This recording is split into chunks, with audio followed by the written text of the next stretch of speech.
প্রদেশ কংগ্রেস সভাপতি পদে কি থাকবেন অধীর রঞ্জন চৌধুরী? 25 বছর পর হেরে গিয়েছেন তিনি। বাংলা থেকে একমাত্র কংগ্রেস সাংসদ ঈশা খান চৌধুরী। ঈশাতেই কি ভরসা করতে চায় কংগ্রেস হাইকমান্ড? এই নিয়েই এই মুহূর্তে চর্চা চলছে এবং ইন্ডিয়া জোটকে মজবুত করতে মমতার সঙ্গে সমন্বয় জরুরি বলেই জানতে পারা যাচ্ছে। আমরা বিশদে জানবো। আমাদের সঙ্গে রয়েছেন আমাদের অ্যাসাইনমেন্ট হেড দিব্যেন্দু ঘোষ। দিব্যেন্দু, কি জানতে পারা যাচ্ছে এই বিষয়ে?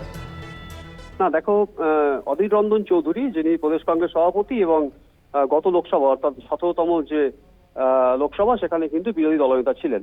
তো সেই জায়গায় দাঁড়িয়ে তিনি বহরমপুর থেকে এবারও লড়েছেন, কিন্তু তিনি হেরে গেছেন। মানে 25 বছর পর সংসদে আর অধীর চৌধুরীকে দেখা যাবে না।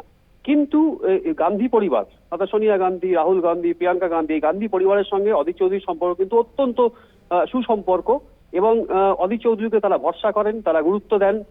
তারা তাকে বিরোধী দলনেতা করেছেন, প্রদেশ কংগ্রেস সভাপতি করেছেন।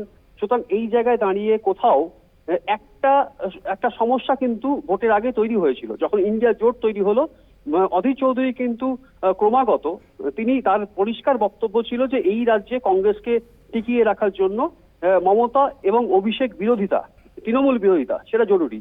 এবং এবং অধীর চৌধুরী কিন্তু প্রতিবার এই বিরোধিতাটা করে গেছেন। এবং সেই জায়গায় দাঁড়িয়ে কিন্তু কোথাও একটা মমতার একটা একটা কোথাও একটা অসন্তোষ, এবং মমতা বন্দ্যোপাধ্যায় সরাসরি তিনি 42টা আসনে প্রার্থী দিয়েছেন। অর্থাৎ এই রাজ্যে পশ্চিমবঙ্গে ইন্ডিয়া জোটটা দানা বাঁধেনি।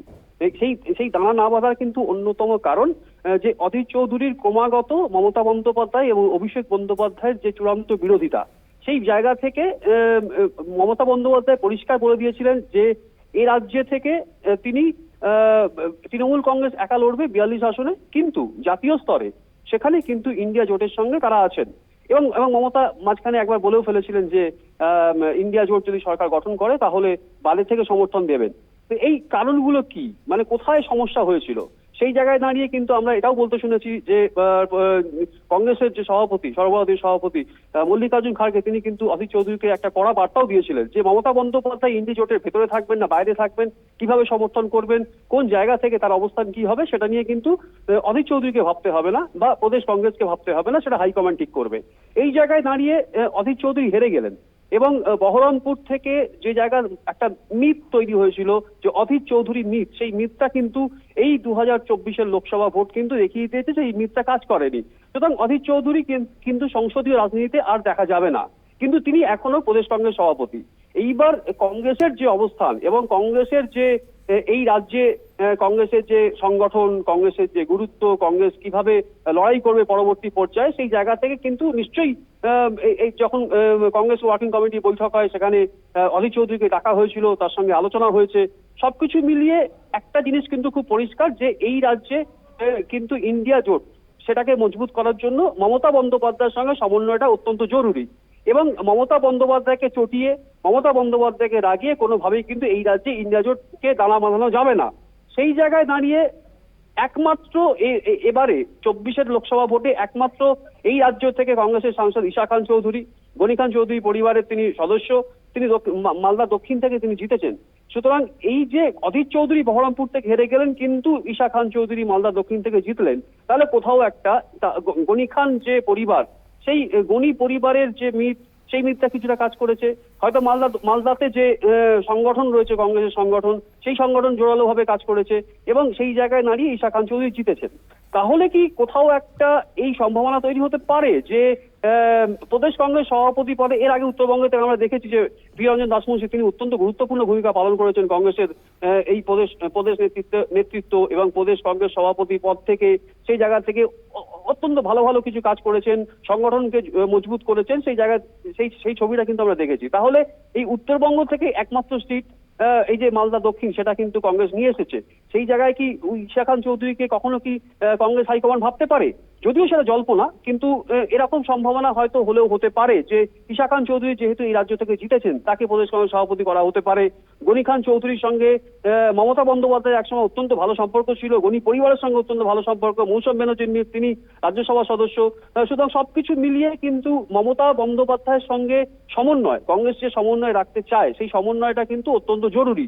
এবং সেই জায়গা থেকে দাঁড়িয়ে হয়তো এখনই এটা বলে দেওয়াটা একদম ঠিক হবে না, বা এটা একদম নিশ্চিতভাবে বলা সম্ভব নয়। কারণ কংগ্রেস হাইকমান্ড এটা ভাবতে পারে যে অধীর রঞ্জন চৌধুরীর যে সাংগঠনিক দক্ষতা, তার যে সাংগঠনিক ক্ষমতা, এখনো বহু মানুষ যে অধীর রঞ্জন চৌধুরীকে ভালোবাসেন, তার পাশে আছেন, সেই জায়গা থেকে প্রদেশ কংগ্রেস সভাপতি অধীর রঞ্জন চৌধুরীকে রাখা হতে পারে।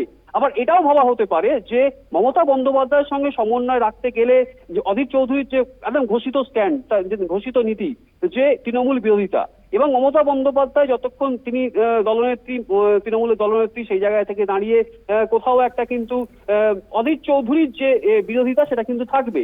তিনি আজকে কংগ্রেস সভাপতি পদে থাকুন বা না থাকুন, সেই জায়গাটা কিন্তু অধীর চৌধুরীর যে নীতি এবং অধীর চৌধুরী যেভাবে রাজনীতিটা করেন, তিনি যে নীতিতে বিশ্বাস করেন, সেই জায়গায় কিন্তু থাকবে। তাহলে কি হয়তো এটা হতে পারে যে অধীর চৌধুরীকে সরিয়ে অন্য কাউকে প্রদেশ কংগ্রেস সভাপতি করা হতে পারে।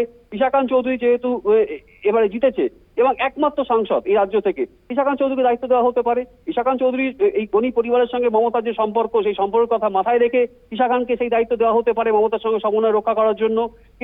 কিন্তু অধীর চৌধুরী যদি কংগ্রেস সভাপতি পদে থাকেন, তাহলে কিন্তু তার মমতা বিরোধিতা সেটা কিন্তু খুব স্পষ্টভাবে থাকবে। কিন্তু ইন্ডিয়া জোটকে দানা বাঁধাতে গেলে কংগ্রেস নেতৃত্ব, কংগ্রেস হাইকমান্ডের পরিষ্কার বক্তব্য যে মমতা বন্দ্যোপাধ্যায়ের সঙ্গে সমন্বয় রেখে এই রাজ্যে কিন্তু কংগ্রেসকে লড়াই করতে হবে। এবং সেই জায়গাতেই দাঁড়িয়ে কোথাও একটা পরিবর্তন হয়তো হতে পারে, ভাবতে পারে। আবার কংগ্রেস হাইকমান্ড এটা ভাবতে পারে অধীর রঞ্জন চৌধুরী একমাত্র যিনি সংগঠনটা ভালো বোঝেন, দক্ষ সংগঠক, সেই জায়গায় দাঁড়িয়ে কংগ্রেসকে মজবুত করতে গেলে, আরো এগিয়ে নিয়ে যেতে গেলে অধীর চৌধুরীকেই কিন্তু প্রদেশ কংগ্রেস সভাপতি রাখা হতে পারে।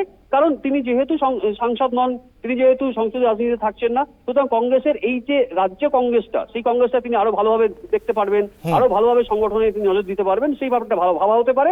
তার সঙ্গে এটা ভাবা হতে পারে মমতা বন্দ্যোপাধ্যায়ের সঙ্গে সমন্বয় রক্ষা করার জন্য হয়তো অন্য কাউকে আনা হলেও হতে পারে। ধন্যবাদ। আমাদের সঙ্গে ছিলেন আমাদের অ্যাসাইনমেন্ট হেড দিব্যেন্দু ঘোষ।